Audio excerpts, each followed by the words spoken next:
Ciao a tutti. Anche se può sembrare che nulla intacchi il narcisista, in realtà c'è una cosa che lo distrugge all'istante.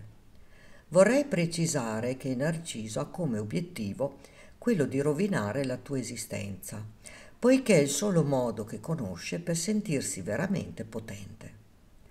E probabilmente ti ha già portata in una condizione di rabbia, di sensi di colpa, di forte sconforto, di non saper più come comportarti, di cosa fare della tua vita, di voglia di vendetta. Insomma, sei in uno stato d'animo particolarmente confusionale e non sai a chi poterti rivolgere per essere aiutata in un momento così devastante della tua esistenza. Tuttavia, esistono vari modi per mettere al suo posto il narcisista, come ad esempio la contromanipolazione, ma c'è da dire che tutto ciò ha un costo emotivo da non sottovalutare. Ma a dire il vero, tu vittima hai l'opportunità di stenderlo al tappeto con tanta tranquillità e clemenza, con un argomento assai efficace. Ma ora ti starei chiedendo in che modo lo posso fare e che cosa gli devo comunicare. Lo puoi fare nel momento in cui entri nella fase del no contact, proprio in quel periodo di tempo dove tu, non vedendolo e non sentendolo, hai l'occasione di lavorare sulla tua consapevolezza e sulla tua autostima. In poche parole, nella fase del no contact farai di tutto per ritrovare il tuo equilibrio, preparandoti così per l'ultimo confronto che avrai con lui e per l'affronto che hai deciso di attuare nei suoi riguardi. Quando lui ti ricontatterà e vorrà parlare con te, metti in atto questa tecnica comportamentale, utilizzando la massima calma, la massima determinazione, la tua empatia rivolta a te stessa e un tono di voce alquanto armonioso come quello di una madre, e digli esattamente così. Ti prego di ascoltarmi per un attimo. Io ho compreso perfettamente qual è il tuo disturbo e ti posso garantire che non ce l'ho con te, poiché entrambi siamo responsabili di ciò che è accaduto.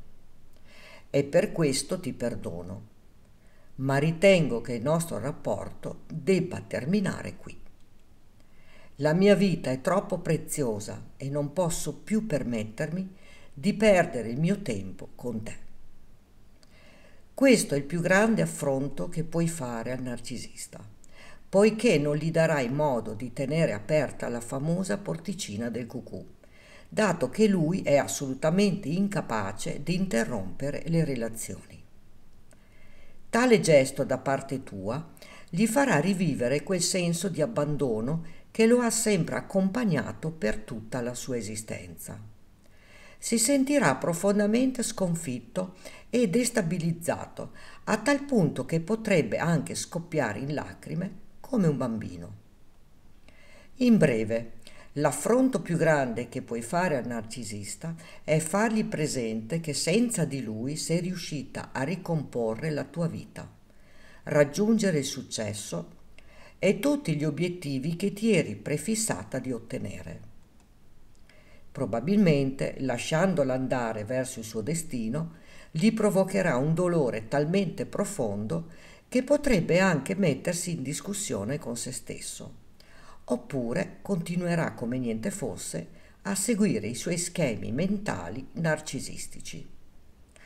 Ad ogni modo, la sua vita non dovrà più riguardarti.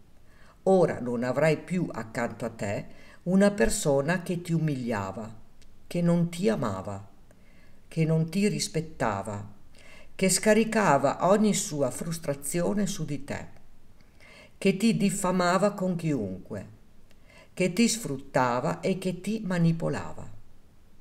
Non sarai più il suo bersaglio e non potrà mai più riversarti addosso tutti i suoi traumi infantili. Poiché ora sei una donna libera, libera di amare qualcuno che sappia lenire le ferite della tua anima. L'empatia La consapevolezza e l'autostima è la tua forza. Prendiamoci per mano e stringiamoci forte forte. E tu pensi di riuscire ad attuare questo tipo di affronto al tuo narcisista? Racconta qui sotto nei commenti.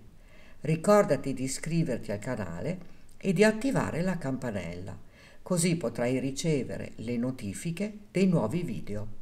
Grazie per avermi seguita.